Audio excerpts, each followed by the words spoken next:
I usually don't. So folks, I will go ahead and give you guys your part for that. He's like, yes, now, yes. Okay, so let me explain what's going on here.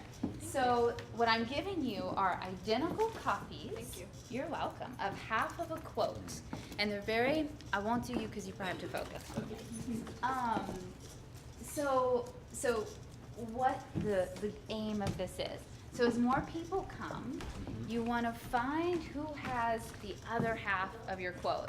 Okay. And granted, these are very poetic and somewhat abstruse, but I think you can do it. I believe you can. We have a cheat sheet if that doesn't work out. But once you find your missing half, you guys will each have a full copy of the quote so you can exchange pieces. And you want to choose a painting that you feel like speaks to the quote or correlates. There are no right or wrong. This is just for fun. Sound cool? All right.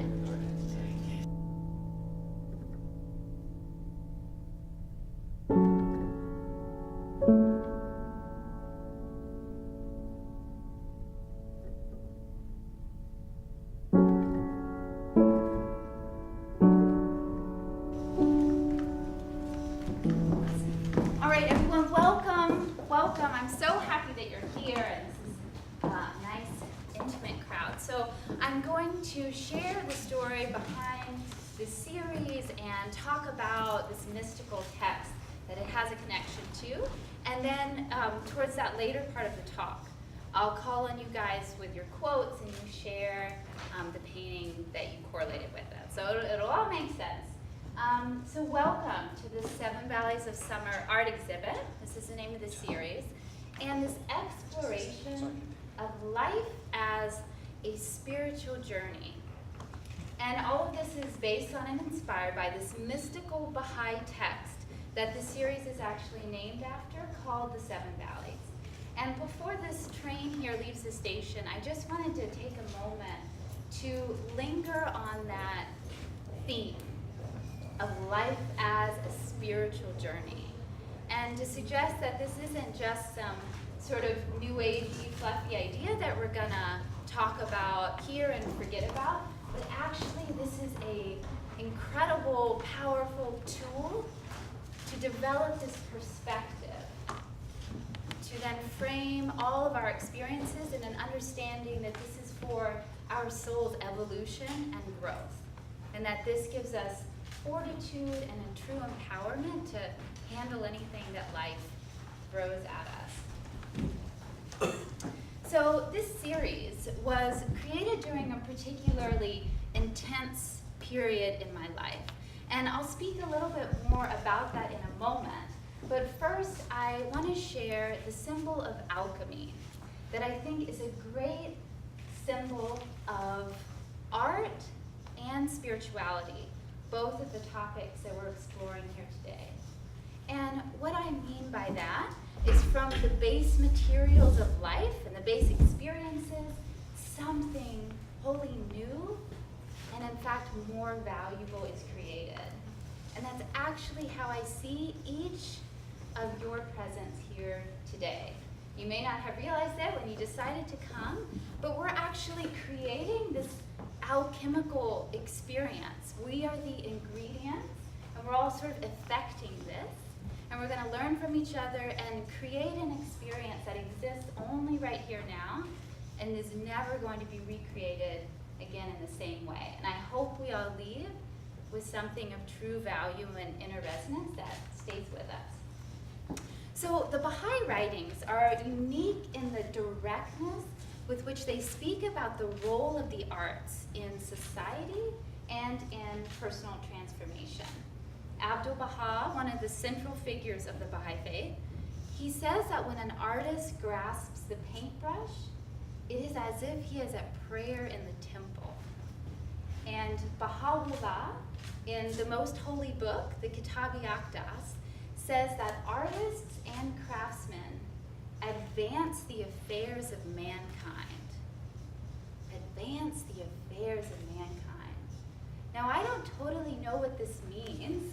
You know, even as a lifelong Baha'i and an artist, I find my own understanding of this rather confounded.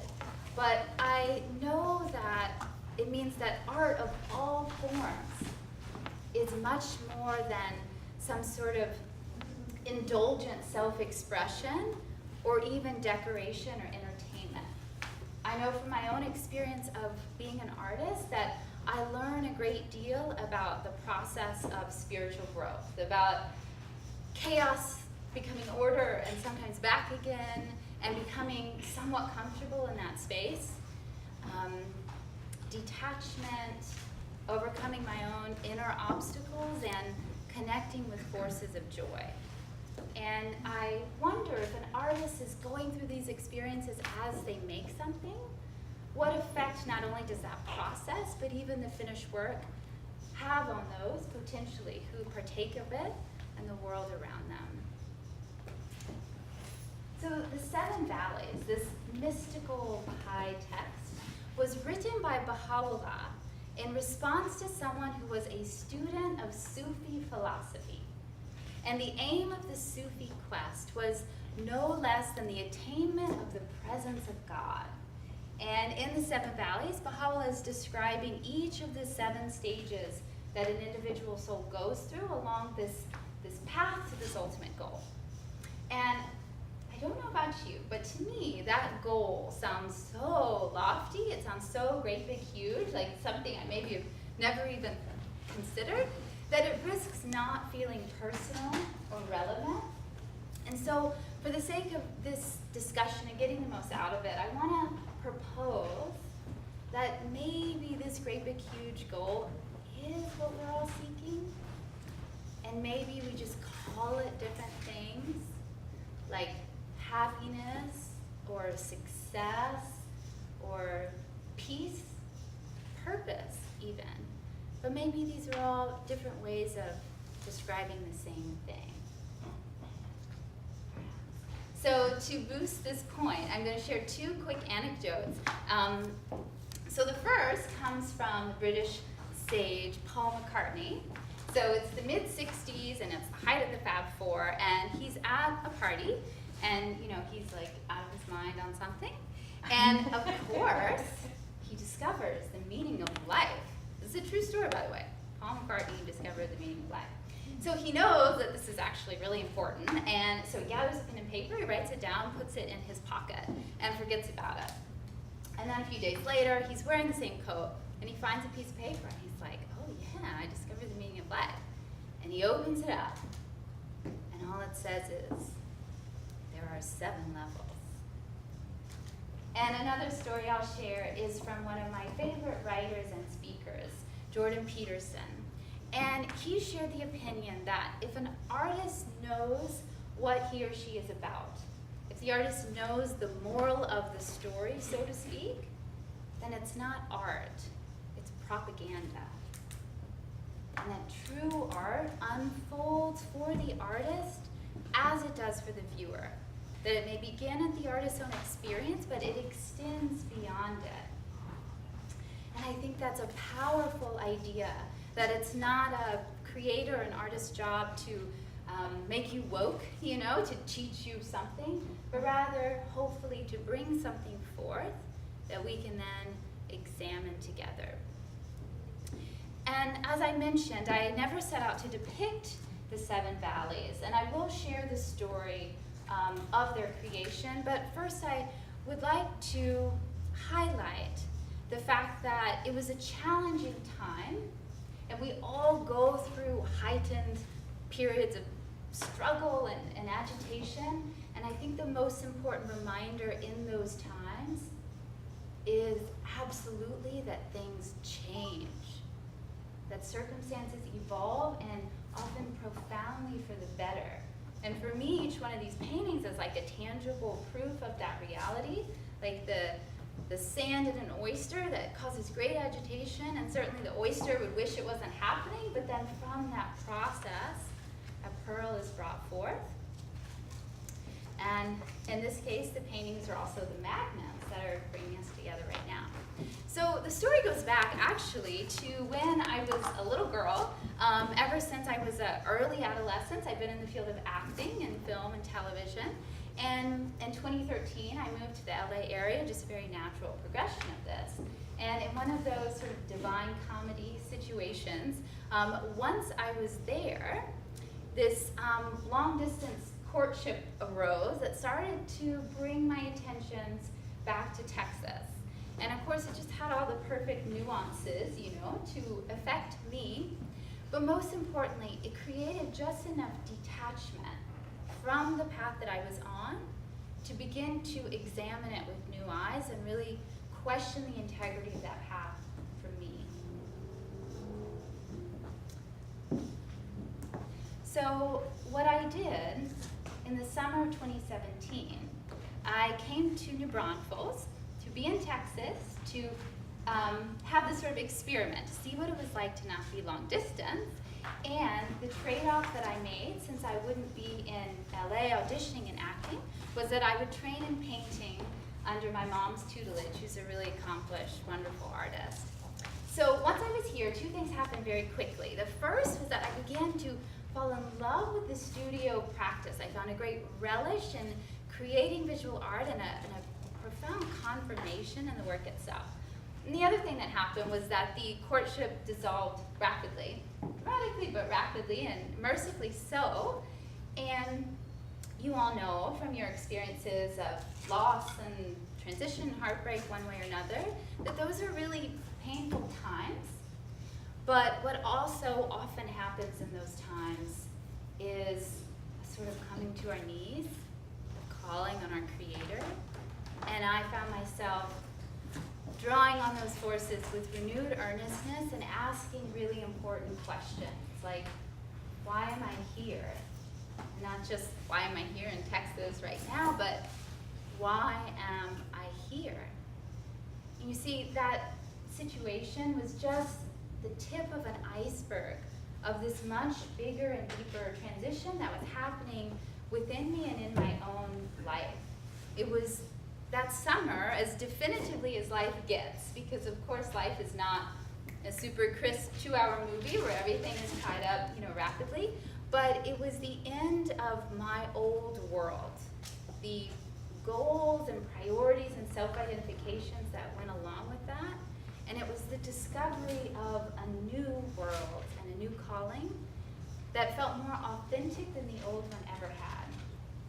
But that's not to say that that space in the middle is not full of apprehension and anxiety.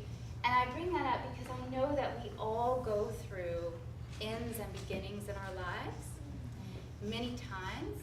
And I think collectively we're living through sort of an end and collapse of old modalities and old institutions and ways of being. And it's rich with possibility for recreating these anew and better. But that space in the middle can be scary and uncomfortable. I think of like a road runner, like a cartoon, and he's leaping from one high place to another, but there's this moment of suspended animation where he's there and he doesn't know whether he's gonna make it or not, you know? And in my case, it certainly didn't feel like I was going through 7 valleys. It just felt like one, like the trenches, you know? But with a little perspective, I saw that there absolutely were peaks. They're very much encapsulated in the work that I created. And I do find it intriguing that during that period of just a couple of months, that heightened time, that I created no less and no more than 7 mystical landscapes. So with that, we're going to do a little jaunt, not literally, but verbally, through the 7 valleys of Baha'u'llah. So I will share some of the highlights of the valley and the stories in there, and then I'll call on the teams with the corresponding quote and ask you to read and share which painting or paintings you guys chose to go along with it, and I might say a few words about the work. So, cool? So, the first valley is the Valley of Search, and the steed of this valley. So what we ride on in this valley is patience. Baha'u'llah says that without patience, we will reach nowhere and attain no goal, which is really interesting because the whole point of impatience is that it sort of masks itself as something that will speed things along. But Baha'u'llah says no. And he also says that even if we were to search for 100,000 years, I don't know how that's possible, but that's the standard, that we should not be disheartened. And it is the sincerity and the zeal of our search that matters. And he brings up a story of Majnun and Layli. And he says we should judge the standard of search by Majnun. Now these are Persian and Arabian folklore characters. They represent a human love that borders on the divine. And they're said to have morphed into Romeo and Juliet in Shakespeare's work. And the Eric Clapton song Layla is a reference to Layli. So Majnun's name actually means insane. He is like so consumed and passionate with love, and in this case, search. And Baha'u'llah tells a story that I feel has interesting psychological resonance here. So Majnun is sifting in the dust, and he's approached and asked, "What are you doing?" And he says, "I'm searching for Layli." And then people say, "But Layli is a pure spirit. Why would you search for him in the dust?" And he says, "I search everywhere. Happily somewhere I should find her." And I think of a quote from Carl Jung, the groundbreaking psychoanalyst who spoke a lot of archetypes and collective unconscious and the importance of facing one's shadow, one's rejected nature. And he says that we will find what we are most seeking where we least want to look. And I find an interesting connection with Majnun sifting in the dust. So who has the quote for Valley of Search? Oh, Jacqueline. Awesome. One of you, both of you read it. Sure. At every moment he findeth a weighty matter, and every hour he becometh aware of a mystery. So what painting did you ladies choose? Well, we were kind of going with the last one. This one? Soul of the World? Yeah? How come? What were your thoughts? Just having to do with awareness in the eye and looking, searching. So I felt like,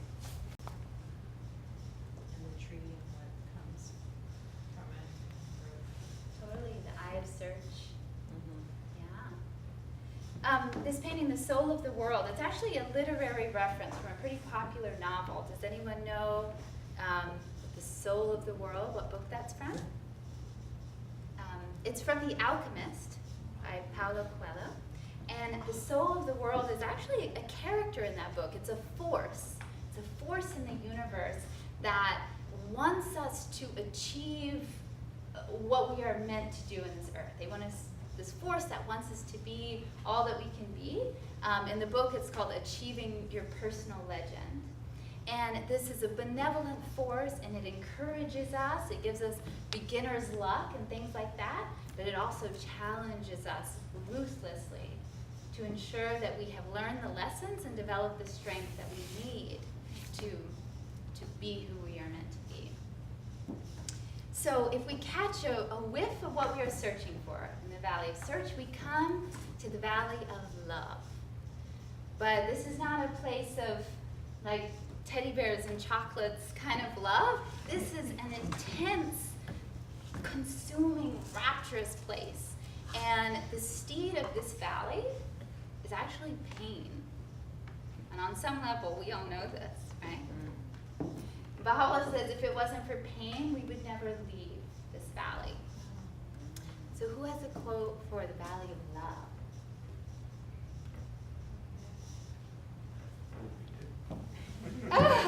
On the second part here, would you like to read it?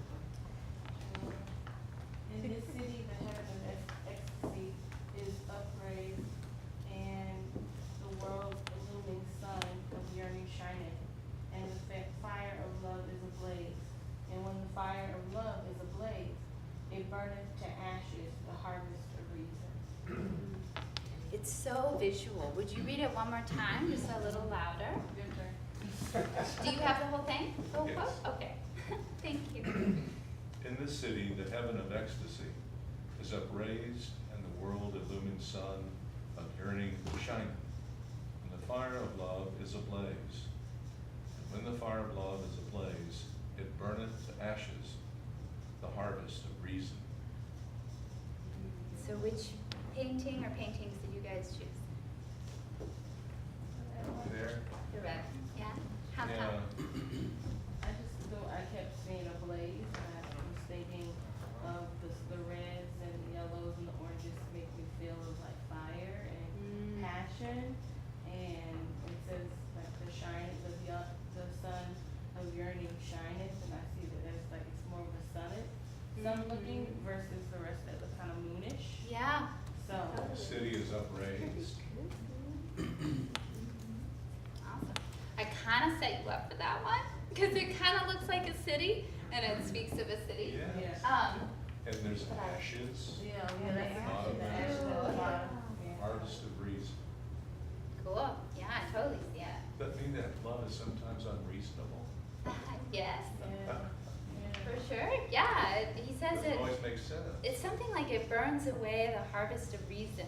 Like when we're in this time, Right. I forget love to that. eat and all this stuff. Heartbeat City. This one speaks to me a lot of what I love about Texas. It's kind of like the I-35 thoroughfare from San Antonio to Austin. Sort of like the colors that I think of San Antonio, this rich flavor, and then the lushness of the river towns in between, and then the music and culture of Austin. It could be a city or sound bars, and the ground here actually suggests the guitar a little bit.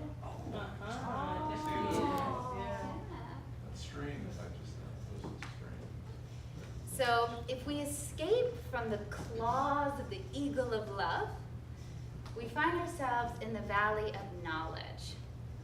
And this is a place where we begin to develop a sort of mature certainty and begin to see the end in the beginning of circumstances. And here Baha'u'llah tells a story that I am a much happier person when I remember this story. And so we have yet another distraught, passionate Persian lover who has been separated from his beloved for many years, and he is just consumed with this. And they say that the doctors knew no cure for someone sick of love. And finally, one night, there's a sort of ominous tone, and he doesn't care about his life anymore. And he leaves his house and he heads for the marketplace. And this night watchman, like a constable, starts to follow this madcap fellow. And they both start picking up their pace because the lover isn't happy about this watchman following him. And then I'm sure there's like whistles blown. Next thing he knows, there's more and more watchmen, and they bar the way everywhere he seeks to turn. And they're closing in on him, and he's cursing this situation and feeling very confined. And finally, he just scales this wall and throws himself over. And he lands in a garden. And who should be there but his beloved, there with a lantern searching for a ring she had lost. And I like to think she's making her way back to him. This part of the story is never addressed. But nonetheless, the lover raises his hands in gratitude and prayer, and he realizes that the watchmen were like his guardian angels guiding him to this point. And if he had known ahead of time, he would have like blessed them and prayed on their behalf. And I think we all go through those times when we feel like doors are closing and things are narrowing and we feel constricted and confined by circumstance. And to remember the story of the watchman. And not only might these be guiding us to our highest good, but maybe even just where we wanted to be in the first place. So who has a quote for the Valley of Knowledge? We do. Okay, awesome. One of you read it so we can all hear and appreciate it. Yet those who journey in the garden land of knowledge, because they see the end in the beginning, see peace and war, and friendliness and anger. So which painting or did you guys choose? We chose this one as well, the first one with the eye. Yeah? Yeah? How come? I'm sorry. Because it says the garden land of knowledge, and it has the tree, and to me, those little white dots, they kind of remind me of stars, and I feel like kind of like out of this world stuff, like the knowledge is just, I don't know, kind of in that And then it says see the end in the beginning, and that's with the I. And then see peace and war and friendliness and anger. And so when I look at the red around the I think of like hatred and like war kind of thing. So you see like the piece with the I. That's so cool. I never heard that before. I totally see that. It's really interesting. So the next valley is the Valley of Unity. And Baha'u'llah says that the Valley of Knowledge was the last plane of limitation. And as I currently understand that, I think it means it's the last plane of linear thinking. And in the Valley of Unity, we begin to perceive the fundamental oneness in all things. And even from a scientific perspective, we are beginning to understand that all matter is fundamentally of the same fluctuating substance. And Baha'u'llah here gives a couple of examples using light, and one of which that I'll share is if you had a pure light, and then if we had globes of different colors, white and yellow and red, it'll illuminate in those colors. And we could say, oh, it's a white light, or it's a yellow, or it's a red, and we would all be right, and we could fight about that and wage wars about that. But at the heart of it, it's all the same light. So who has the quote for the Valley of Unity? Yes, Jackie. Oh. When thou strippest the wrappings of illusion from off thine heart, the lights of oneness will be made manifest. Beautiful. Would you read one more time, just since it's kind of something you have to ponder?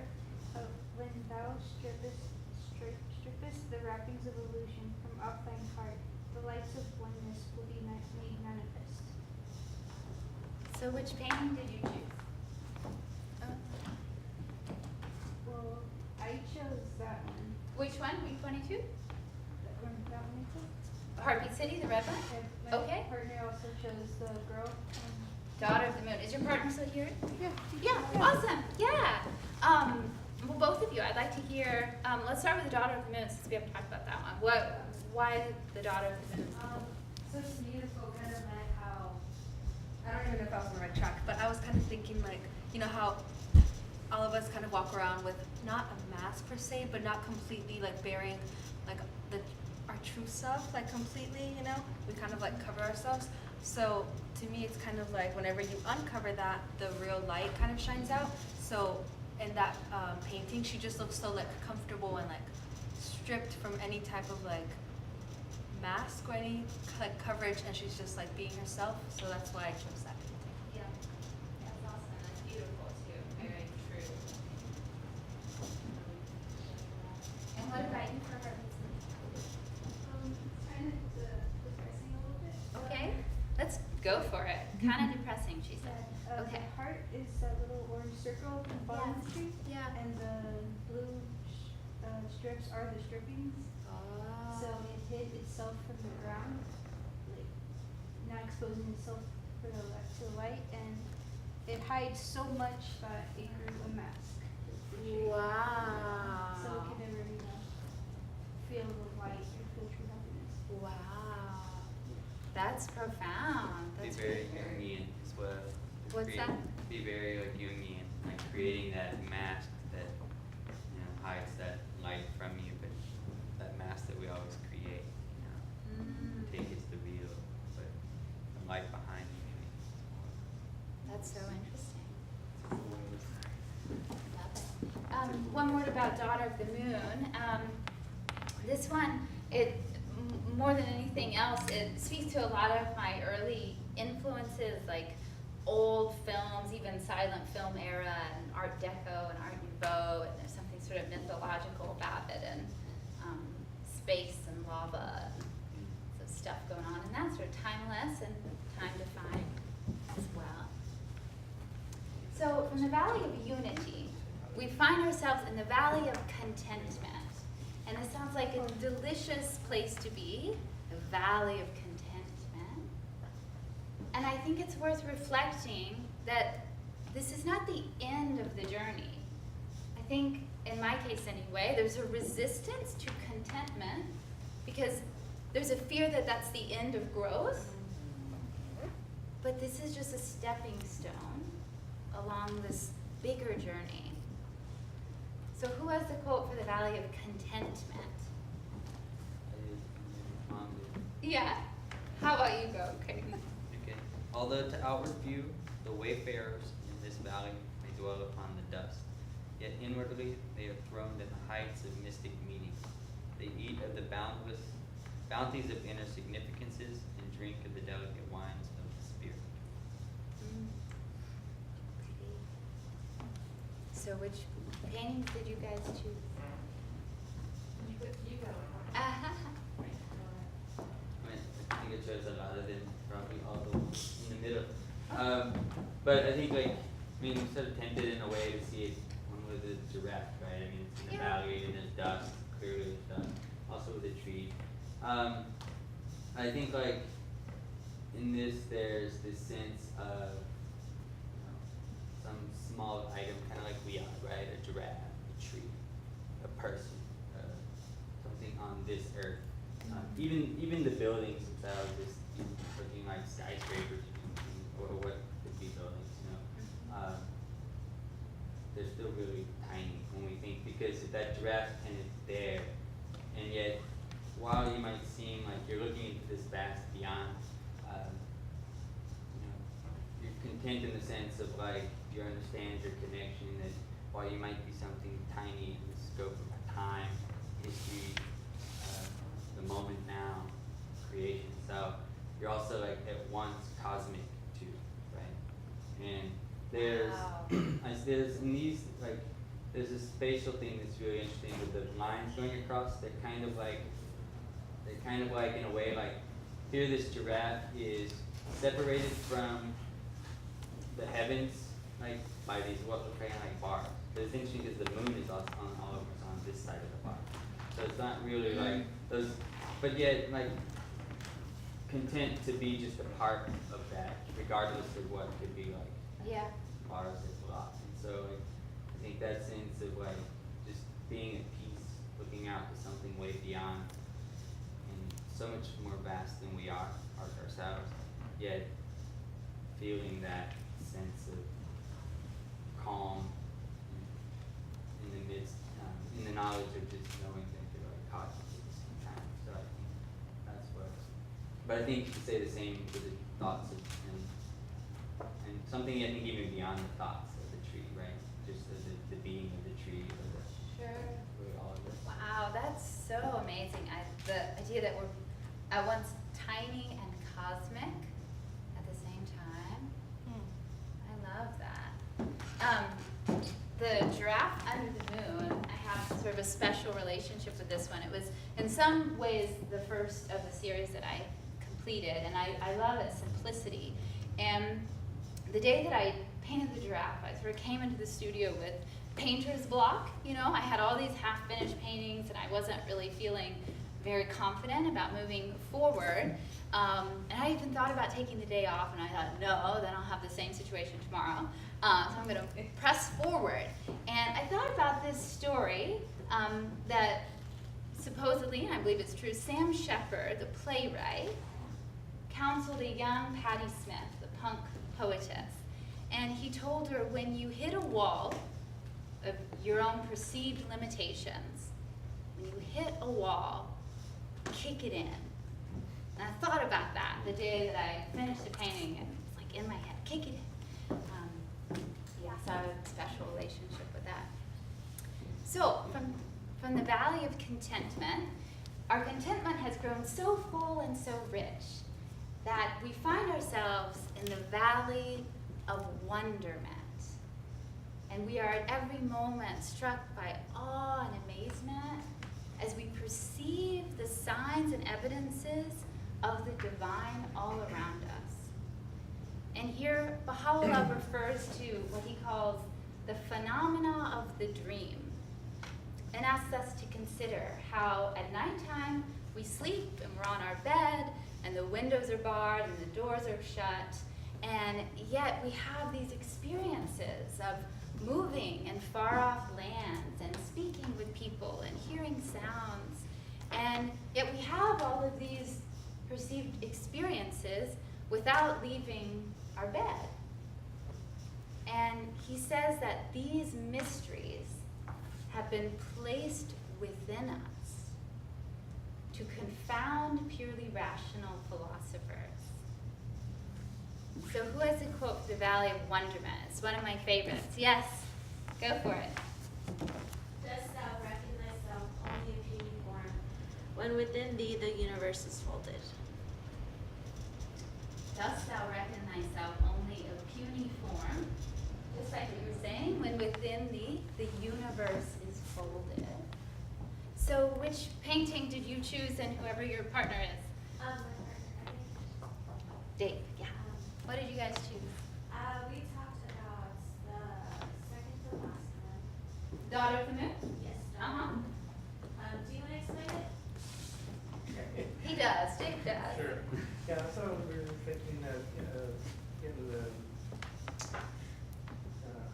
night or whatever in the sky may give you a feeling of this vastness, and here's the person on the ground feeling very, very puny and insignificant compared to the vast universe. So that was one of the main motives. That's interesting. And she's black and white too, like not as fleshed out maybe or something. Very interesting. Same for you, Daughter of the Moon? Cool. So, here we are. We're about to come to the ultimate valley in this beautiful journey. Now wait for it. This is the valley of true poverty and absolute nothingness. And it's like, what? It's like most of our greatest fears, right? True poverty and absolute nothingness? What is this about? Paula says this is the dying of the small self and living in God, being rich in the things of God and maybe poor in the things of the small self. And it's interesting, this idea of poverty and nothingness, because I'm not a scientist, and if anyone is, you can correct me if I'm wrong, but my understanding is that if you were to examine the structure of an atom, if you were to zoom in and zoom in and zoom in as far as you could go, you get to the point where there's nothing there. So interesting. And here Baha'u'llah says, if we were to possess none of the limited and perishable things of this world, be it outer wealth, so there's nothing wrong with that, that's not really what this valley is about, or even personal opinions, which is also interesting, because we're certainly not being asked to give up the gift of our intellects and our powers of discernment, but rather recognize that everything that comes just from us is fundamentally limited and perishable, and that everything that can flow through us is unlimited and imperishable. So who has the quote for true poverty and absolute nothingness? We do. Yeah, would you read it for us? When a true lover and devoted friend reaches to the presence of the beloved, the sparkling beauty of the loved one and the fire of the lover's heart will kindle a blaze and burn away all veils and wrappings. I'll read it again just because there's so many visuals in there. When the true lover and devoted friend reaches to the presence of the beloved, the sparkling beauty of the loved one and the fire of the lover's heart will kindle a blaze and burn away all veils and wrappings. So what painting did you pick? I picked the one in the middle with the tree that's like bare. Yeah. Mainly because like it's bare and like there's nothing there. But also I thought about the last part of the quote where it says, fire the lover's heart will kindle a blaze and burn away all veils and wrappings. Yeah. And I've like connected it to my life. Like I've had friendships and family members that like our love and kind of relationship with each other is like so pure and so genuine that we could literally have nothing and still feel like we have everything with each other. And so that's kind of why like I connected it to it, like with it. And then like with the tree, like yes, it's bare and there's no leaves, but a tree is still a tree, and that in itself is beautiful. And then also like with the moon, there's nothing on the moon. Like the moon is bare, but yet so many people think it's beautiful, and that in itself is awesome. That's an awesome analysis. This painting is called Mystic Dawn, and it is like at once very simple and bare, and then it also has this electricity. And this painting I actually spent quite a long time on, just refining the branches, and I remember days in the studio where I would be working on it very sort of meditatively, and I told you, it was like sort of a rough time, and I remember like just saying prayers out loud, like while I was working on it. It was very meditative, and so I have, it's like it has all of that potency in it. So Baha'u'llah concludes this beautiful mystical text by reminding us that we're never alone, that there are unseen forces and hosts of assistance there at every moment to help us. And he shares that our best roadmaps and provisions for this journey are actually the great spiritual teachings that have been handed to us. So before we close, and I understand there's pizza coming, I just wanted to open it up for just to hear a little unfiltered thoughts or what's on your heart. Maybe you've seen an aspect of your own path in a new way, or had an insight, or even a question, and we'll try to do a group think on it. Yes, John? The one right before this, we were talking about getting, when there was less of you and more of the divine, and then you were talking about. Well, I think that was the last one. True poverty and absolute nothingness. Yeah. And you become more this other divinity, or like the divinity. Can you talk any about what that life is like? What that life is like? Or how the person becomes, you know? What qualities do they have within that new awakened life? Wow. Is related to life. Yeah, well, I'm not speaking from experience. Well, writings we've spoken about, we're all working that, you know, who gets to that valley at this point in time, but there are blessings within that life through sort of a disengagement and adopting more of the spiritual qualities of that awakened life. Yeah. Well, I mentioned the quote about even if we possess none of the limited things of this world, including personal opinions, which I know can like make someone very like a knee jerk of like, ooh, I don't like that. I don't want to relinquish my intellect or discernment. But I find it interesting that our society is very much built on like, what's your opinion and like, what's your stance, and academia is very much all about that. And it's wonderful to exercise that, but to become rigid in our opinions and the structure of our personality. Taking sides. Sure, yeah. Perhaps, or expressing this. Or I'm a this kind of person, or whatever it is. Like those, I think it's kind of I'm using this gesture like it's like a kind of letting go of that. You don't have to smash it against the wall or something, but like a releasing of those restrictions of our personality and that sort of thing. That's one thought that I have.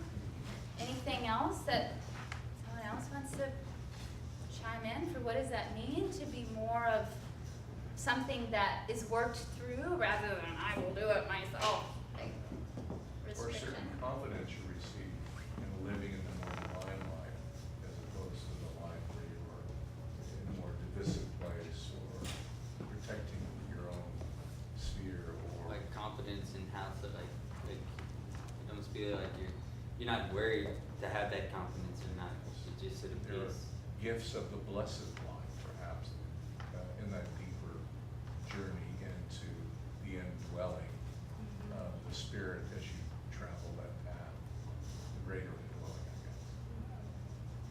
I'm seeing it as like the byproducts of that valley would be humility, and that there is you mentioned going through us, right? And that, being mindful of what those veils and those barriers are in order for that divine inspiration to go through us. So I'm always Those thinking. resistance. That's on our resistance, parts. yeah, just All like the time. being a reed or a flute or, I was keeping that in mind that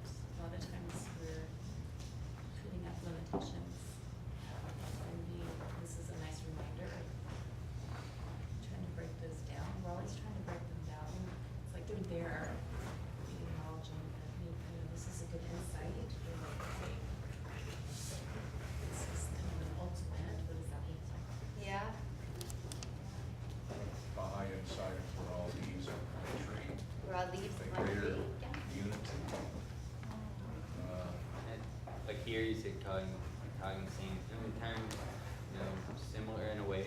The idea is kind of like sort of abandoning yourself to providence in a way. You're not. It's not your own like. It's recognizing that what we consider our personalities are our resistances oftentimes, like how we say this, how we show ourselves to the world are like these personas, like a mask, literally like a mask. Right? It's like we show that to the world because we're afraid to show something different. And Or to be known for who we are. yeah, exactly. Who are we? That's part of the So we journey. create this personality, things we want people to see. Yes. Like in an intellectual setting or something, it's kind of like the fire of love is ablaze. It's like the mind can stamp that out even. So like, I love that part, the fire of love is ablaze, burn it to ashes, the harvest of reason, which is like that security in our knowledge, right? Our ability to like own knowledge. But when we actually just yield to love, we don't worry about showing that knowledge or dominating through that knowledge. Yes. But I mean, that's we look around. How do we find? You kind of have to look within in a way, more than looking around you. Then maybe the fire of love is burning away some of those things that keep us from our more beautiful self and a greater divine mind, maybe. It's letting that love live. What is that? The alchemist, that's part of the process. Making gold is burning away everything else. I think something like that. Wow. It just always feel good in the middle of being purified Yeah. through the fire. But all those things that we can sort of trick ourselves in a way, like, I mean, like, so you say, like, I'm at this sort of beginning and end in my life, right? I mean, even those things are things that we, like, construct, to make us feel like we've gone through something, rather than just saying we're just part of some time, maybe not even, it's not necessarily linear, just time, like just, or something beyond time, but it's not. You have that beginning or that end and say, okay, I went through a tough time in my life, which seems like that, but if we access that, to the universe within us, it just And doesn't. as you mentioned, we're not alone in that process, perhaps. The spirit entity is helping us on that journey, although it doesn't seem pleasant at times. But I think some of the attributes would be it doesn't really matter. We don't care if it seems pleasant. We don't care if it seems pleasant. We just take it as it is. But I think that just takes, it seems like it just takes a life lived in training and something that has to do with age as well. At 40, things I can't understand that I will, that I couldn't at 20 or whatever, but I see they experience it differently. But I don't know what. Yeah. This is awesome. Super insightful. That's a good question. Yeah. Well, yes. So I missed the beginning. Yeah, no problem. The painting with the actors. Yes. Okay, so I'm a creator as well, so it reminds me of that she's creating something. The fire below her is driving her out of maybe like you said, writer's block or something. And occasionally we can get a lot of motivation, and sometimes we go through a long series of blocks, right? So that just reminded me of she's creating something, and below her is her passion driving her to do that. Wow. Because I'm in a block right now, and I think that just kind of got me out of it. So how do you tap back into the fire, maybe? Yeah, It's exactly. there, yeah. Wow. So I don't know.